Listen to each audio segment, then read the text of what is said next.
A ministração de hoje, irmãos, é sobre promessas. Você crê que o nosso Senhor tem promessas na sua palavra? Você crê que Ele deixou promessas escritas? E quando nós falamos das promessas de Deus, nós não estamos falando de qualquer promessa. Nós não estamos falando de um ser humano que disse, olha, tal coisa vai acontecer. Não, nós estamos falando do próprio Deus, do próprio Senhor. Ele prometeu que voltaria e Ele vai voltar. Ele prometeu que ressuscitaria e Ele ressuscitou. Todas as profecias, todas as promessas que estavam no Antigo Testamento foram cumpridas ao longo do Novo Testamento, principalmente aí na vida de Cristo. E a última grande promessa é a sua volta.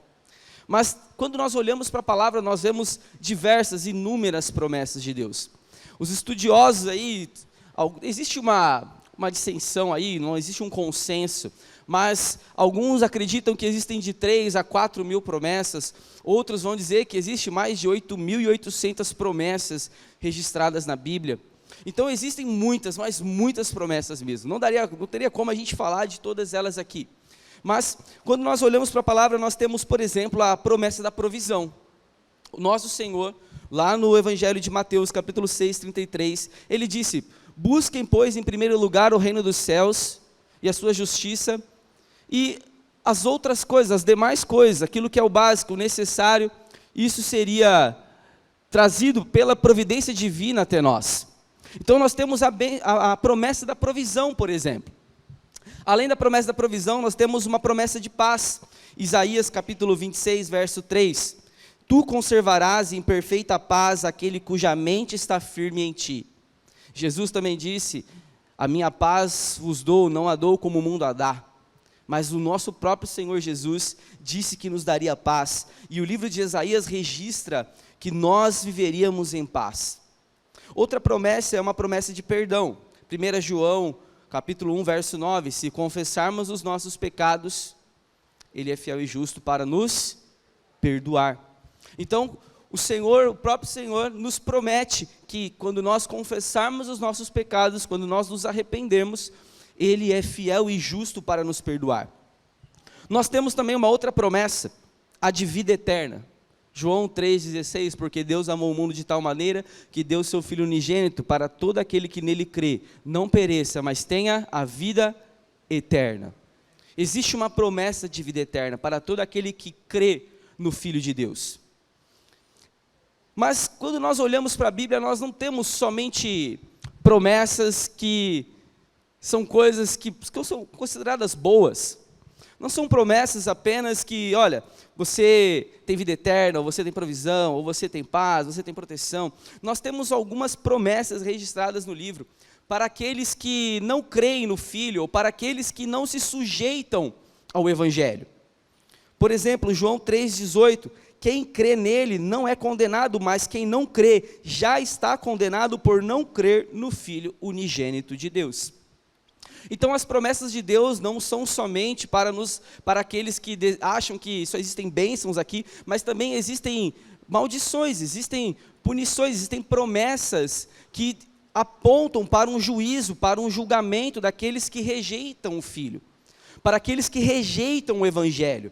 2 Tessalonicenses, capítulo 1, verso 8 ao 9, com labareda de fogo, tomando vingança dos que não conhecem a Deus e dos que não obedecem ao Evangelho do nosso Senhor Jesus Cristo, os quais por castigo padecerão eterna perdição, longe da face do Senhor e da glória do seu poder. Existe uma promessa para aqueles que não se sujeitam ao Evangelho, que não creem no Evangelho, que resistem ao Evangelho, à palavra do nosso Senhor, uma promessa de que naquele grande dia do juízo, eles padecerão. Então quando nós olhamos para a palavra do nosso Senhor, longe da comunidade abraçar a teologia da prosperidade, queria dizer para você que a Bíblia só tem promessas, né, de bênçãos, que você vai voar, que você vai vencer, que você isso, você aquilo. Não, nós cremos na Bíblia como um todo.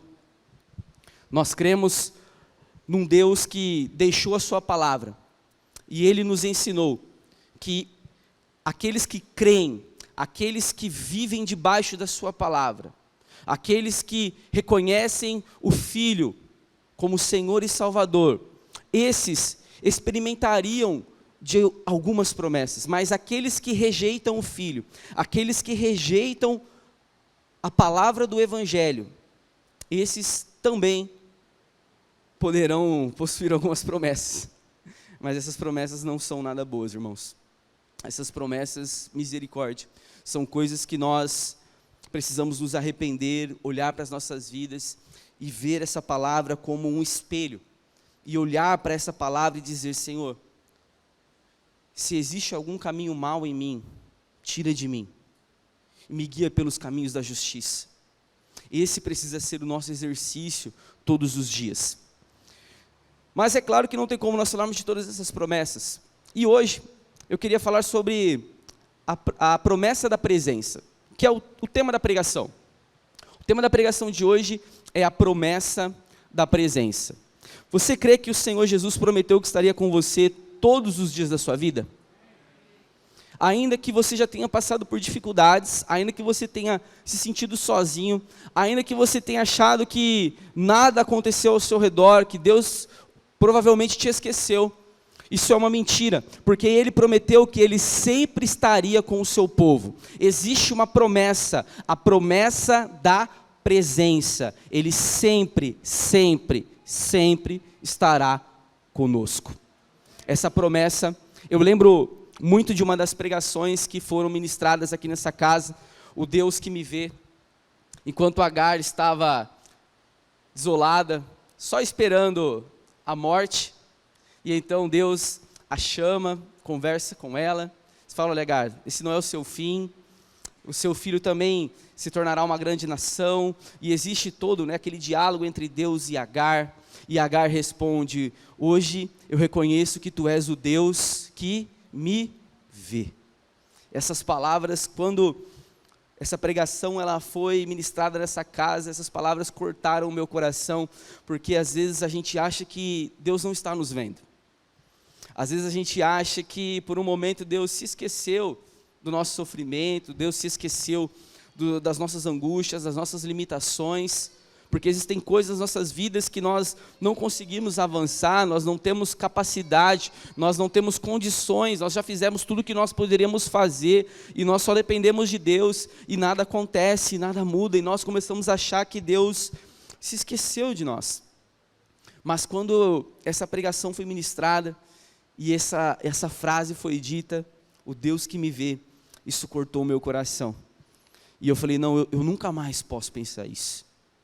Porque os olhos do Senhor estão atentos sobre a terra, procurando aqueles que o adoram em espírito e em verdade. Ainda que você esteja em meio à dor, ainda que você esteja em meio à tribulação, em meio à aflição, se você o adora em espírito e em verdade, em meio às suas lutas, em meio aos seus sofrimentos, os olhos do Senhor estão a rondar a terra, a procurar aqueles que o adoram em espírito e em verdade. Então você quer ser encontrado por Deus nos seus momentos de luta e aflição? Não pare de adorar o seu Senhor.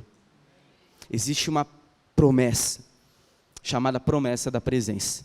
E para nós entendermos um pouco mais sobre essa promessa maravilhosa, da qual Ele disse que jamais nos deixaria, eu convido a igreja a abrir em Mateus, capítulo 28, a partir do verso 16.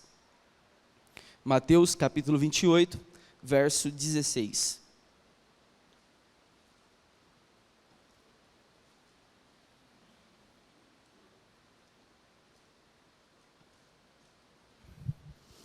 Amém? Todos encontraram? Esse texto que nós vamos ler agora, ele nos ensinará como nós podemos viver a plenitude dessa promessa, porque ela está escrita. Nós vamos ver aqui que Ele prometeu estar conosco. Mas existem algumas coisas que são necessárias nós observarmos para que nós possamos experimentar a plenitude, a realidade dessa presença que o nosso Senhor tem para nós. Leiamos, verso 16. Os 11 discípulos foram para a Galileia, ao monte que Jesus lhes indicara. Quando o viram, adoraram. Alguns, porém, duvidaram. Então, Jesus se aproximou deles e lhes disse: toda a autoridade me foi dada nos céus e na terra. Portanto, vão e façam discípulos de todas as nações, batizando-os em nome do Pai, do Filho e do Espírito Santo, ensinando-os a obedecer a tudo que eu ordenei a vocês. E eu estarei sempre com vocês até o fim dos tempos. Amém?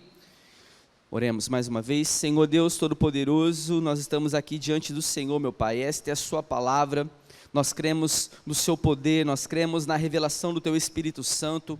Por isso eu te peço, Senhor, que toda distração, tudo aquilo que possa nos impedir, Senhor, de ouvir a sua voz, de compreender as suas verdades, que o Senhor repreenda, meu Pai. Nós te pedimos que as nossas mentes, o nosso coração esteja totalmente voltado para o Senhor e a sua palavra, e que nós saiamos daqui, Senhor, mais parecidos contigo, para a honra e glória do teu santo nome, Senhor. Em nome de Jesus, amém e amém. No texto que nós acabamos de ler, nós temos pelo menos 3 verdades que são muito importantes para nós compreendermos esse verso final. E eis que estarei convosco todos os dias, para sempre, até o fim dos tempos, até a consumação dos séculos. O nosso Senhor Jesus prometeu estar conosco. Mas a questão não é se Ele disse que estará conosco, a questão é se nós cremos de fato e vivemos como se Ele realmente estivesse conosco todos os dias das nossas vidas até a consumação dos séculos. O problema nunca é o nosso Deus, o problema somos nós. As palavras dele são verdades, são imutáveis, a questão é o que nós fazemos com essas palavras. A questão é como nós vivemos essas palavras.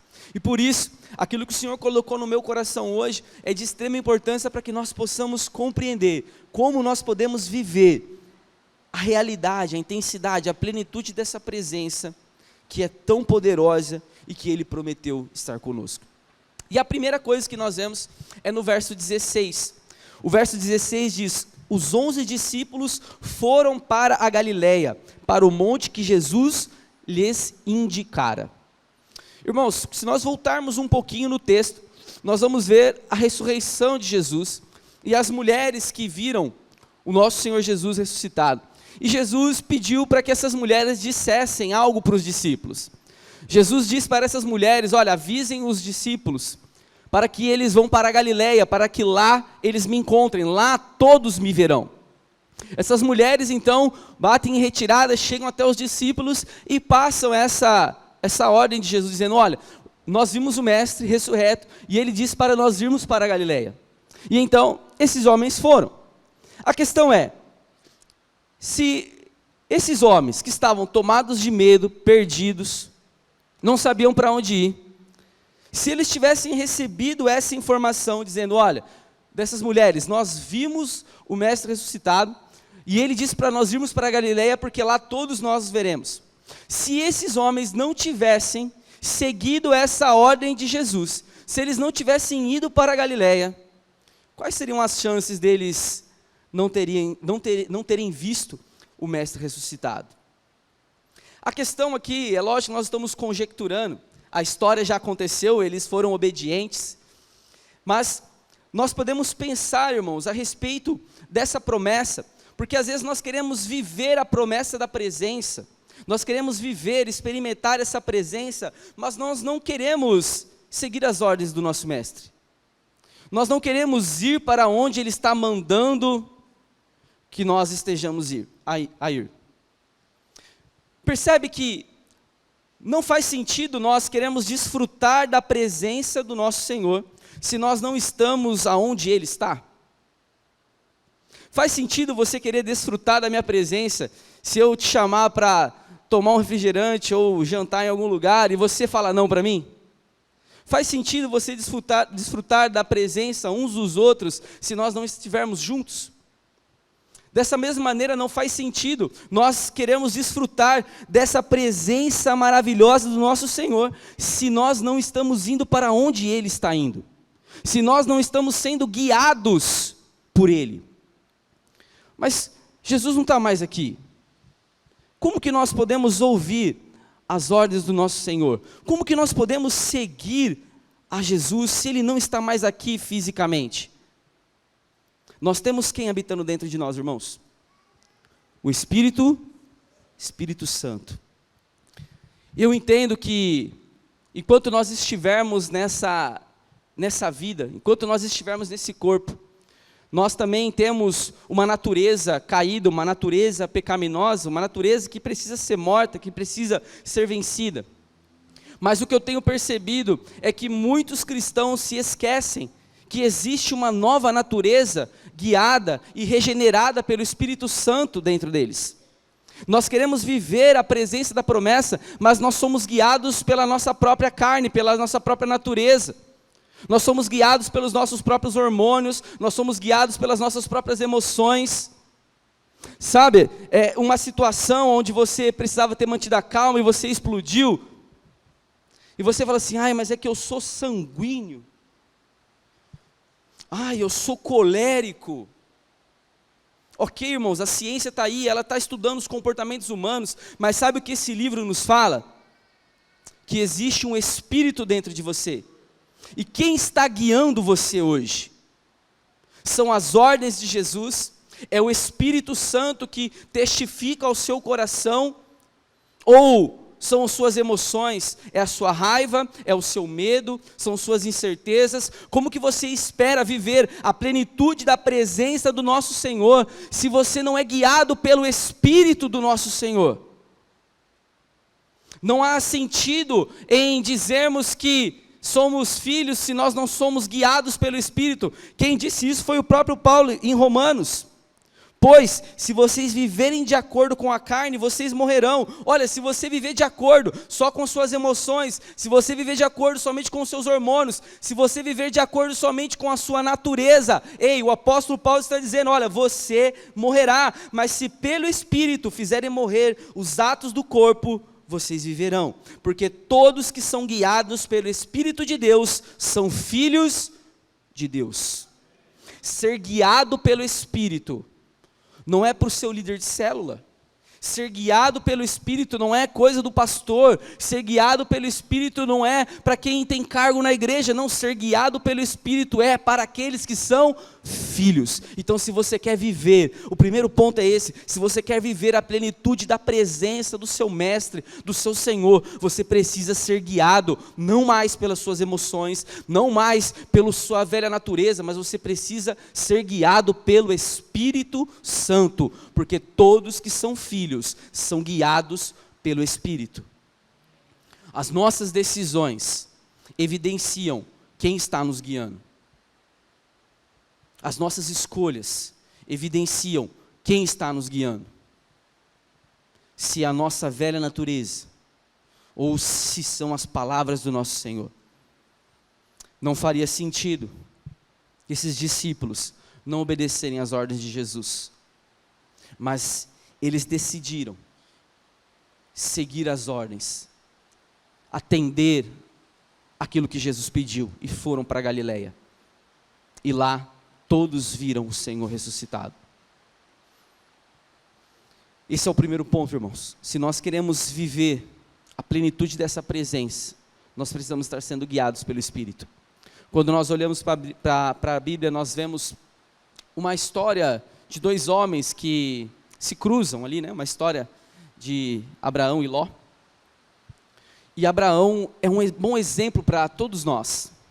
Quando Abraão sai da sua terra, ele sai debaixo de uma ordem. Sai da sua terra, da sua parentela, e vai para a terra que eu te mostrarei.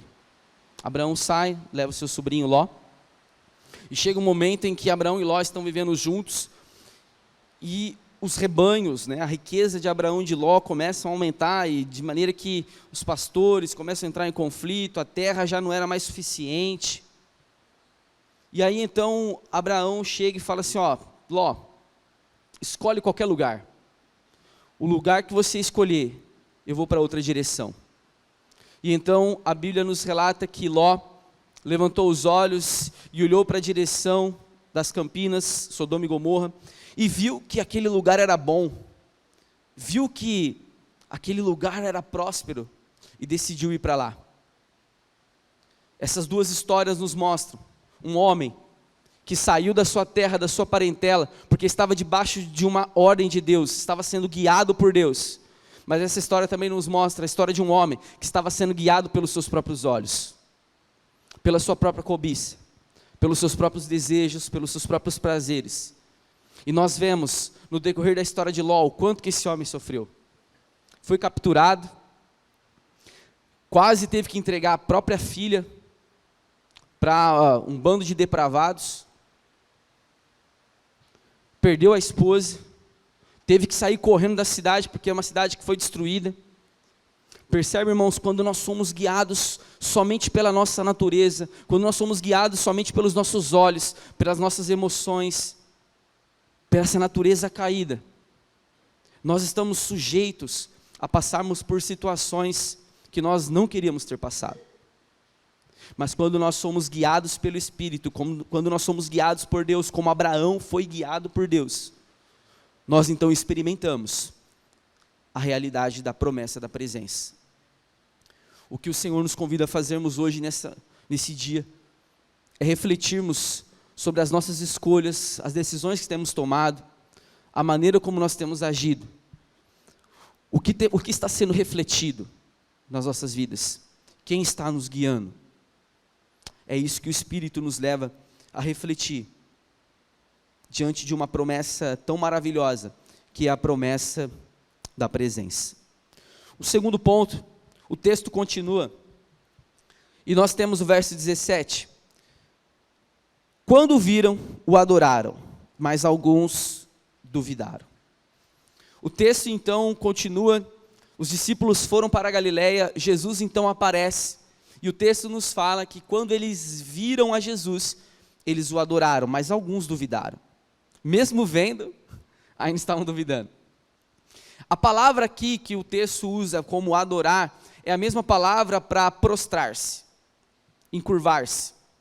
O que dá então a nos entender é que quando esses homens, os discípulos, viram a Jesus, eles se curvaram, eles se prostraram, como um ato de reconhecimento da soberania, da autoridade, da divindade de Jesus, que agora não estava mais somente numa forma corpórea, humana, mas estava com o seu corpo já ressurreto, glorificado. Esses homens então, ao verem o Mestre, eles se prostram. A questão, irmãos, é que se nós queremos desfrutar a plenitude da presença de Deus, será que nós estamos fazendo como os discípulos, que se prostraram e o adoraram? Ou nós estamos fazendo como alguns, que até se prostram, que aparentemente reconhecem a autoridade, mas no fundo, no íntimo dos seus corações, ainda duvidam que Jesus é o Senhor?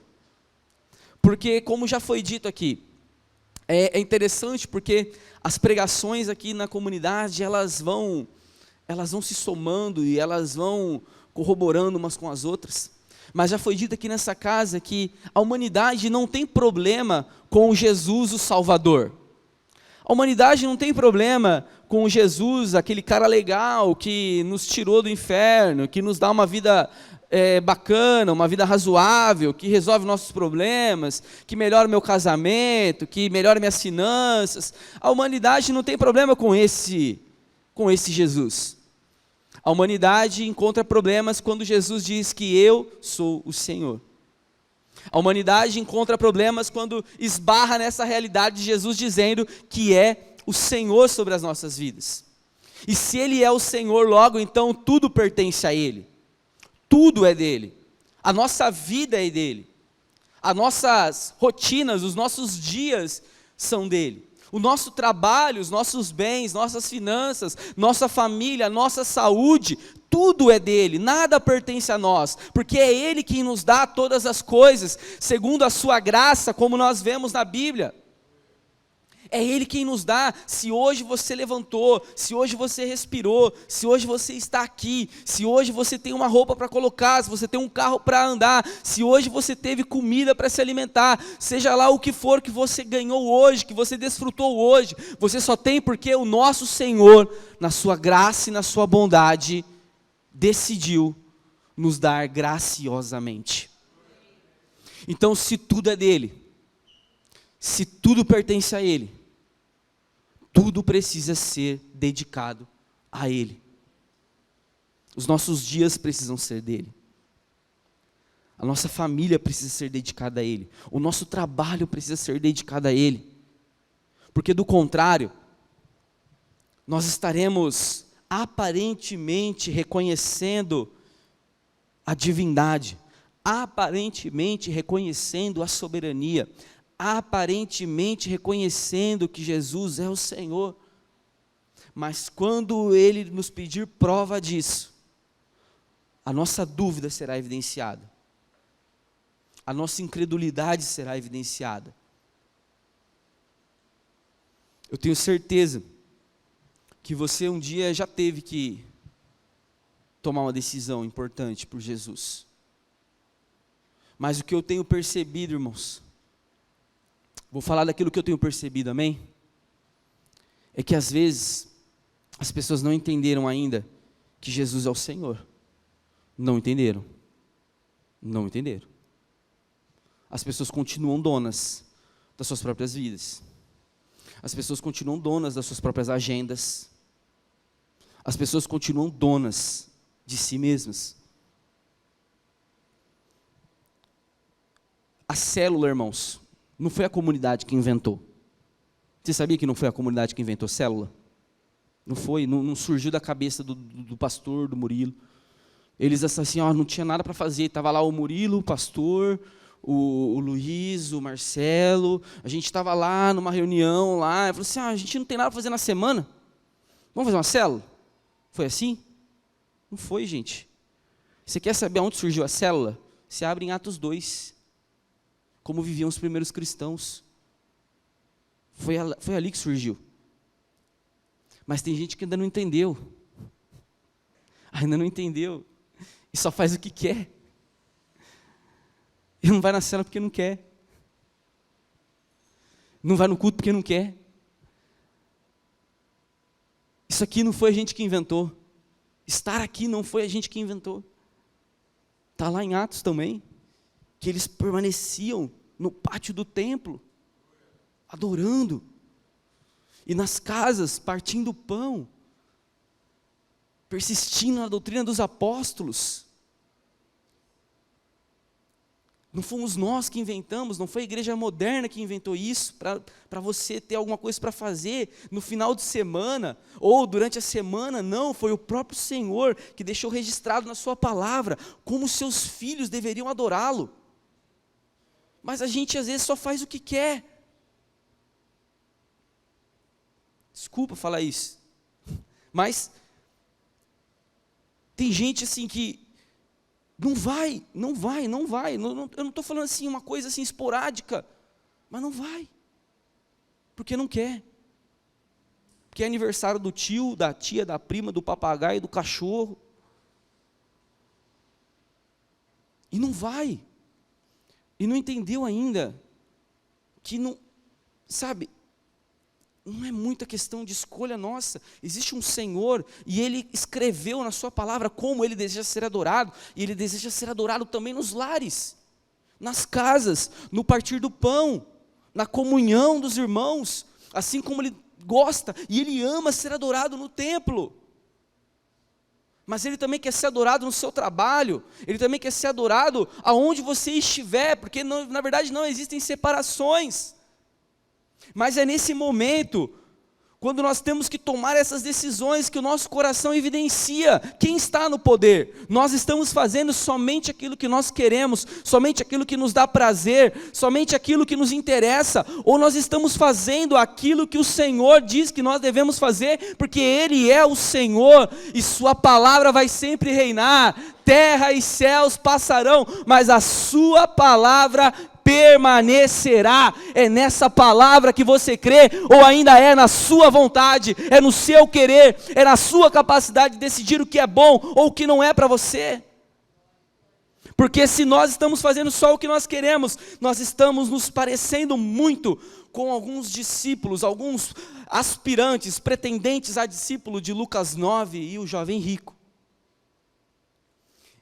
Em Lucas 9, a história, o evangelho nos fala de dois discípulos. Um foi chamado por Jesus e o outro disse: mestre, vou te seguir. O jovem rico chegou até Jesus e disse: mestre, o que posso fazer para herdar a vida eterna? Sabe o que essas três pessoas têm em comum? Os três evidenciaram uma suposta vontade de seguir a Jesus. O jovem rico, porque o chamou de mestre, rabi. Os outros, um porque foi chamado e aparentemente ele queria, mas ele disse, olha, deixa eu sepultar primeiro meu pai. E o outro disse, eu vou te seguir. E Jesus falou, então vem. Ele falou, mas deixa primeiro eu sepultar minha família. Despedir da minha família, quer dizer. Essas 3 histórias mostram homens que aparentemente estavam dispostos a reconhecer Jesus como Senhor. Mas quando algo lhes foi pedido, quando algo lhes foi exigido do Senhor, os 3, mais uma vez apresentaram algo em comum. Os 3 recuaram. Os 3 retrocederam. Essa história nos mostra a importância de nós confessarmos com a nossa boca que Jesus é o Senhor, mas crer no nosso coração que de fato Ele é o Senhor. Porque aquele que confessa com os seus lábios e crê com o seu coração, este tem a vida eterna. Um texto como esse nos faz realmente pensar se nós queremos viver a intensidade, a realidade e a plenitude da promessa. Porque não tem como nós vivermos a promessa da presença se nós não reconhecemos Jesus ainda como Senhor e Salvador das nossas vidas. Nós continuamos senhores de nós mesmos. E por último,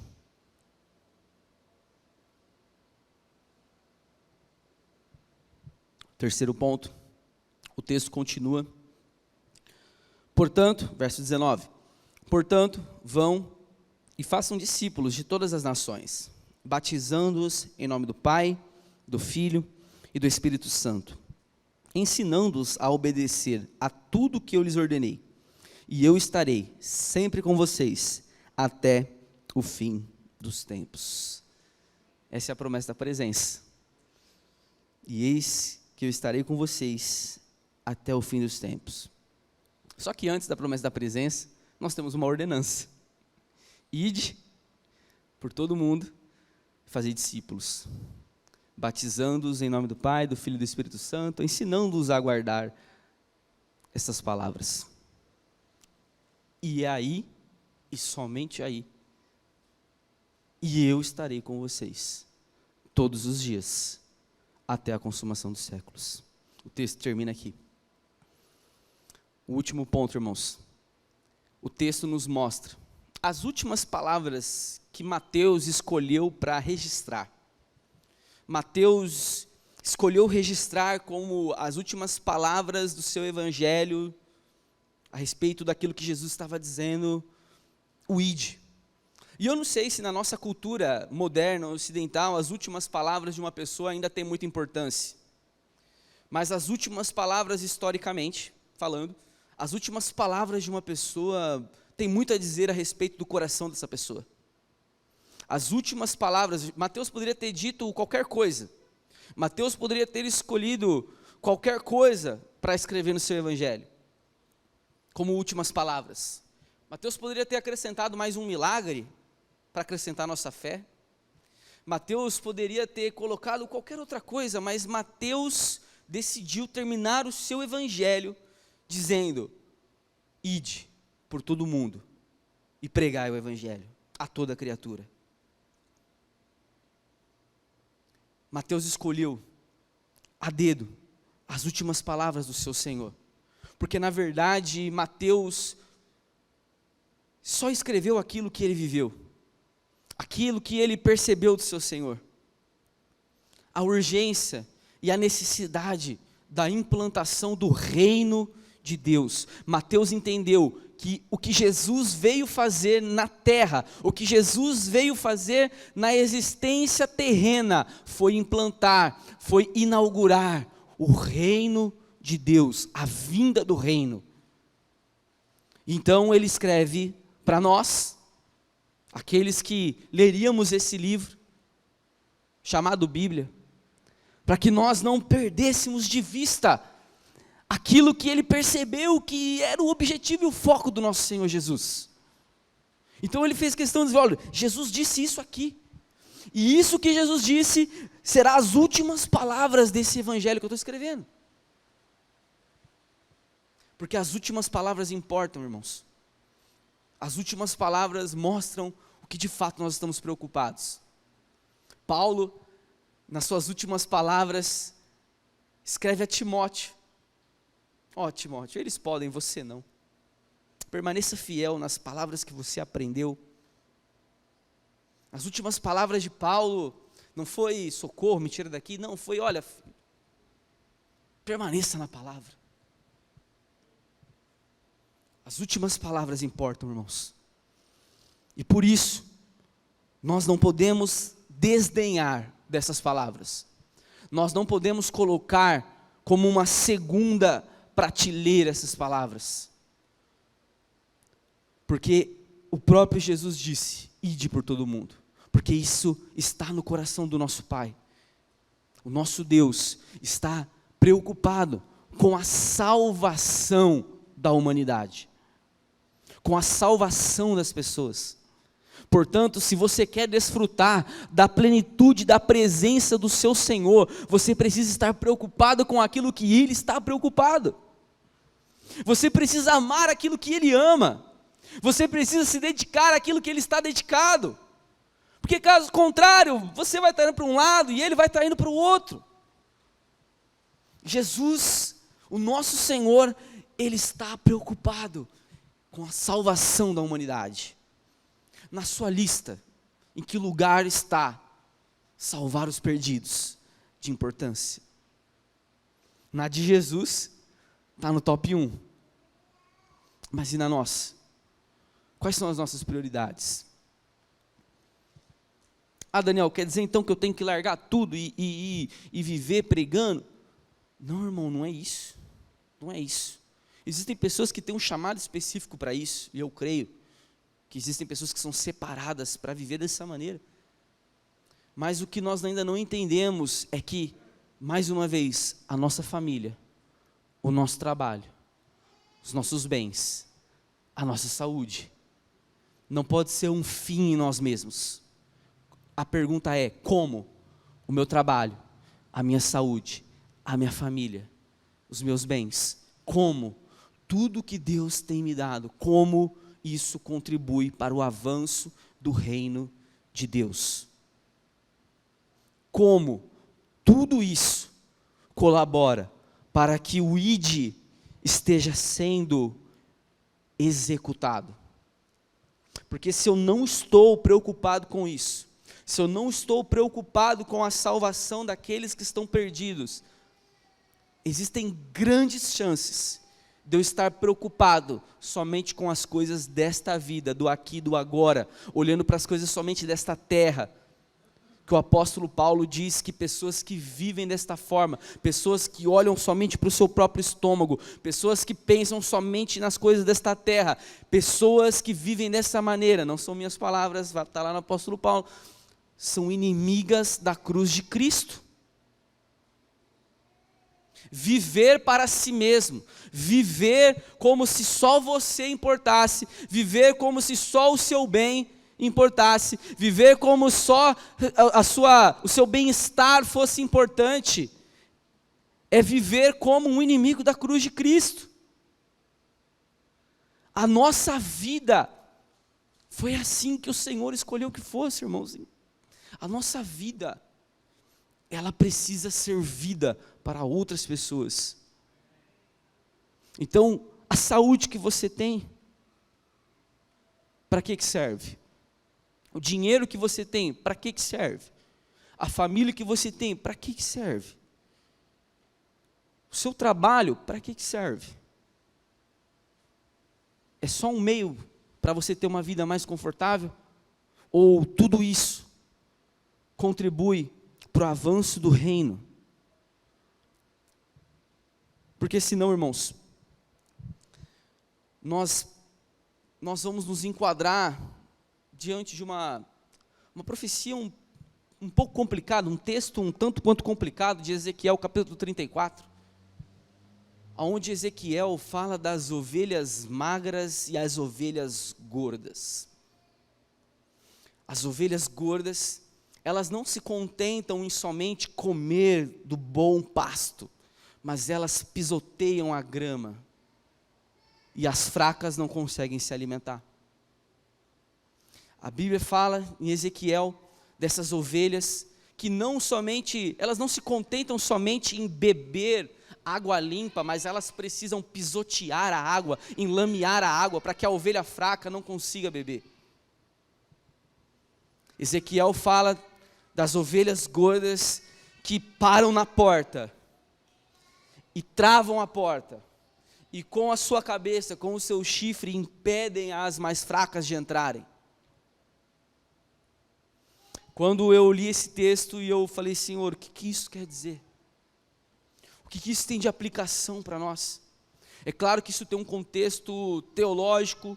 Israel se fechou, Israel como nação, no contexto bíblico, achou que era o detentor da salvação e esqueceu que a bênção abraâmica era para todos os povos, para todas as nações.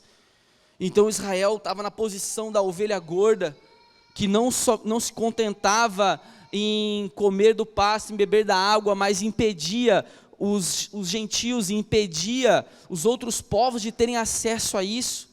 Existe um contexto teológico, mas uma aplicação para nós hoje, porque nós não somos israelitas, nós não somos exclusivistas, mas nós somos uma sociedade moderna, que só se preocupa consigo mesmo. Nós somos uma sociedade moderna, que vivemos neste lugar, vivemos no reino, pisoteando e bebendo a água, e nos esquecendo que existem fracos, ovelhas fracas, ovelhas perdidas, ovelhas que estão lá fora. E nós não nos contentamos somente em comer do bom e do melhor, não nos contentamos somente em ter uma luz legal, um microfone legal, uma pregação legal, um pregador que é eloquente. Não, nós nos contentamos somente com isso, nós queremos mais.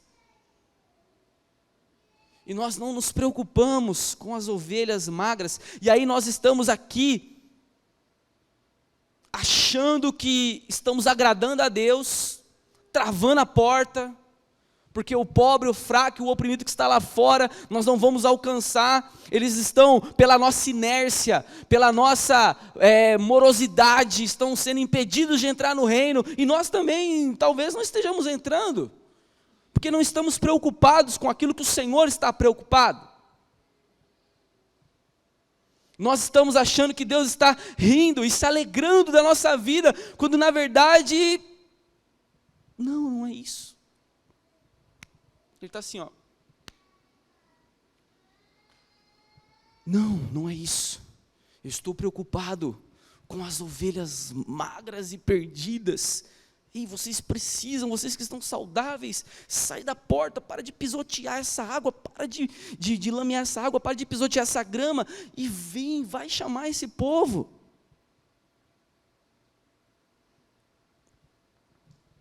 O bom é que o texto diz que chegará o dia que o julgamento acontecerá entre as ovelhas gordas e as ovelhas magras. E o texto nos fala que Ele é o bom pastor, Ele é o verdadeiro pastor. E Ele vai atrás das ovelhas perdidas. Então, se você não levantar dessa cadeira e ir, Deus vai levantar alguém que vai fazer isso. Deus vai fazer isso. Mas eu não quero que Deus coloque ninguém no meu lugar. Eu não sei você, mas eu não quero que Deus levante outra pessoa. Eu quero que Deus me use. Eu quero que seja eu. Eu não quero ficar de fora, eu não quero ficar olhando o reino passar. E eu de longe. Não, eu quero fazer parte disso. Eu não sei vocês, mas eu quero. Casa de fé está aí. Quantos de nós nos importamos com aquilo que o Senhor está se importando? Porque mais uma vez, o pastor pegou assim, ó, botou um lacinho, chamou de casa de fé, para ver se você anima. Olha, casa de fé. Vou participar desse negócio aí. Mas não é invenção humana. Isso é ordem divina. Não é invenção humana. Nós só viveremos a plenitude da presença se nós entendermos, estivermos engajados, preocupados e animados com aquilo que o nosso Senhor está preocupado, engajado e animado em fazer. Amém? Casa de Fé não é da comunidade, é do coração do nosso Senhor. Para parecer que está acabando, se quiser ficar de pé.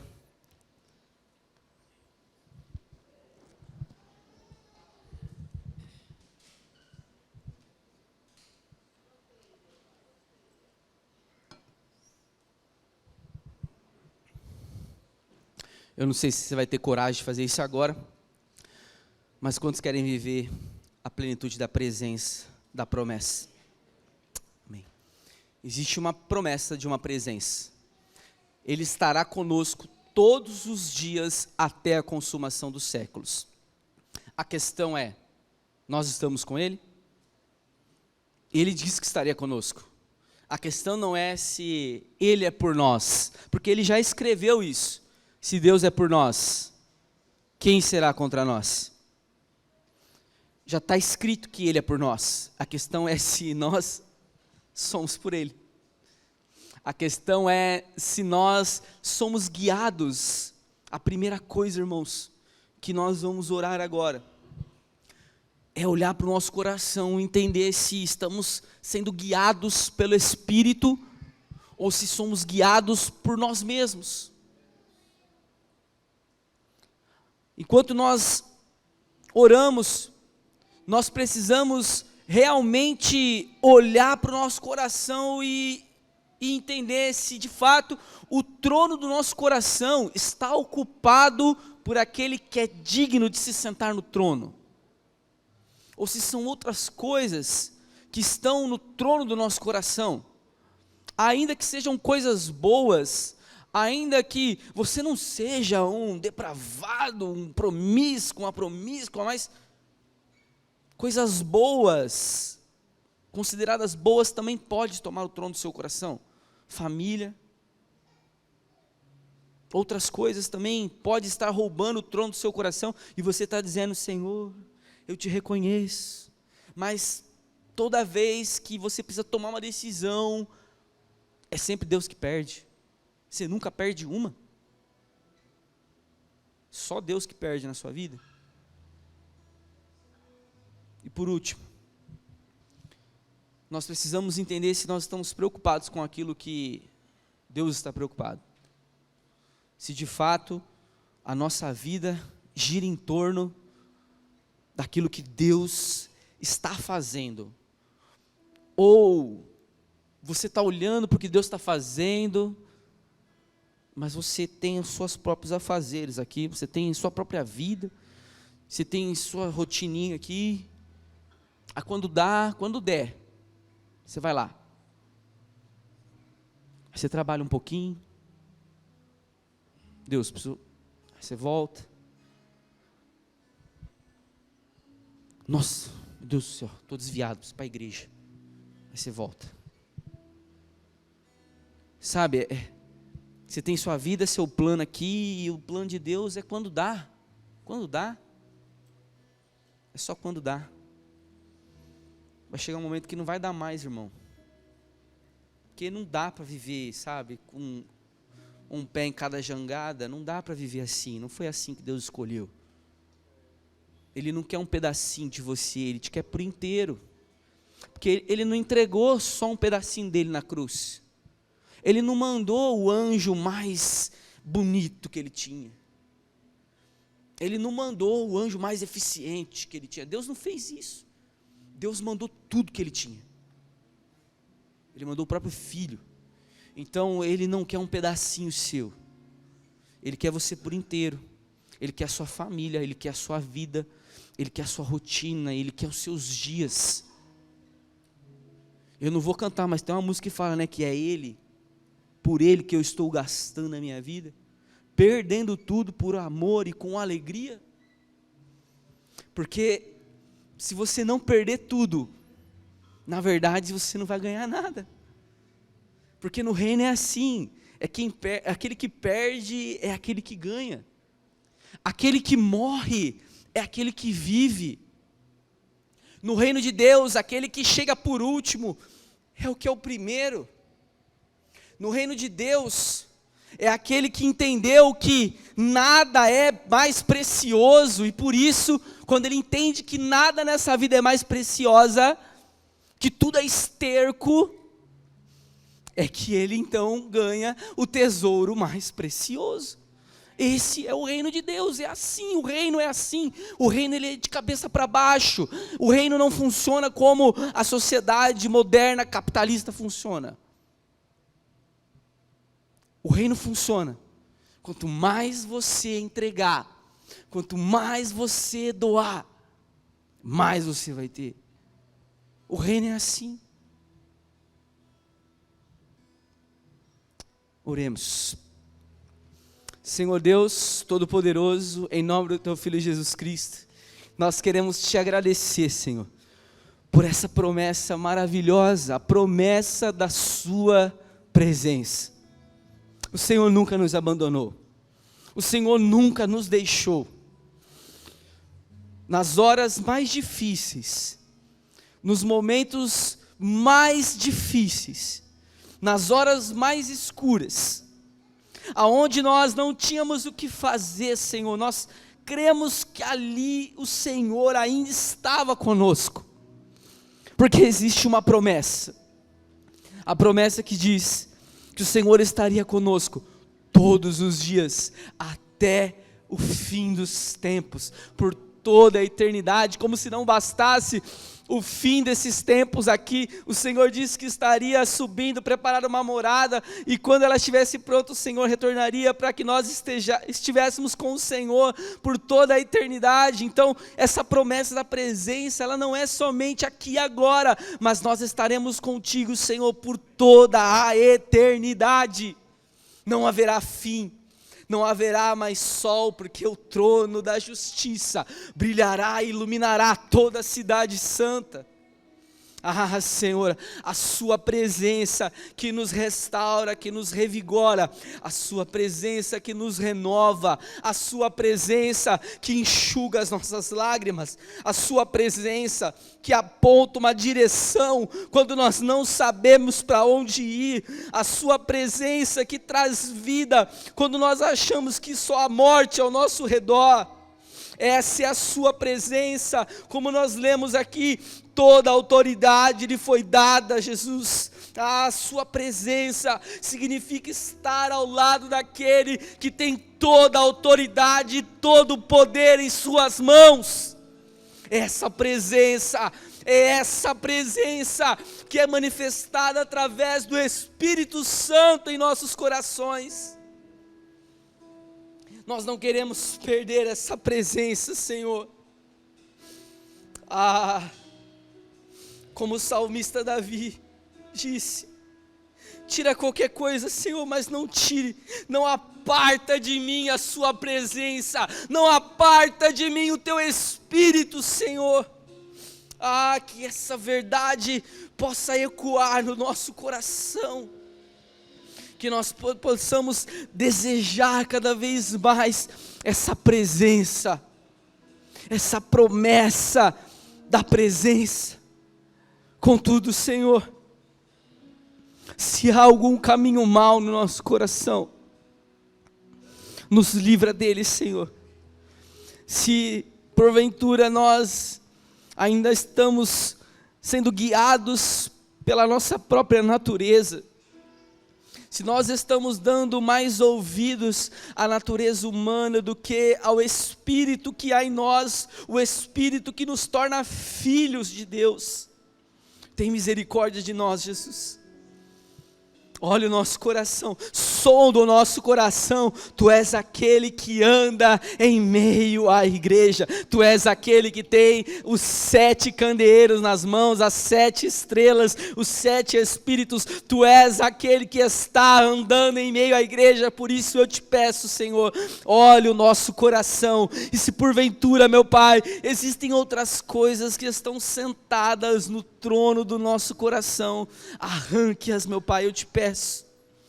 Que esse coração que o Senhor nos deu tenha somente um rei, tenha somente um Senhor, e que nós reconheçamos, ó Deus, ao nos prostrarmos diante de Ti, quem Tu és o Senhor sobre as nossas vidas, tudo pertence a Ti, Senhor. E se porventura, meu Pai, nosso comportamento é como de ovelhas gordas, que pisoteiam o alimento das fracas, que enlameiam a bebida das fracas, se nós somos como ovelhas gordas que impedem os mais fracos de entrarem no reino, pela nossa inércia, pela nossa morosidade, Senhor, muda essa realidade no nosso coração, eu te peço. Coloca no nosso coração, Senhor, um amor pelos perdidos. A Tua palavra diz que há festa nos céus, quando um pecador se arrepende. É nisso que o Senhor se alegra. É nisso que está a sua alegria, Senhor. A alegria do Senhor está no arrependimento dos pecadores. O Senhor não tem prazer na morte do ímpio, mas que o ímpio se converta e seja salvo. Coloque essa alegria no nosso coração, Senhor. Desperta-nos para uma vida que de fato Te agrada, Jesus. Para que naquele grande e glorioso dia, nós possamos ouvir de Ti, servo bom e fiel. Quão terrível será ouvirmos, mas em Teu nome, Senhor, expulsamos demônios, falamos outras línguas, expulsamos demônios, curamos enfermos. Contudo, o Senhor dirá: apartem-se de mim, eu não conheço vocês. Que essa realidade, Senhor, não seja para nós, mas que nós possamos ouvir: servo bom e fiel, entre no descanso do seu Senhor, e desfrutaremos eternamente da sua presença, Jesus. Nós Te amamos e Te entregamos tudo, em nome de Jesus, amém e amém, Jesus.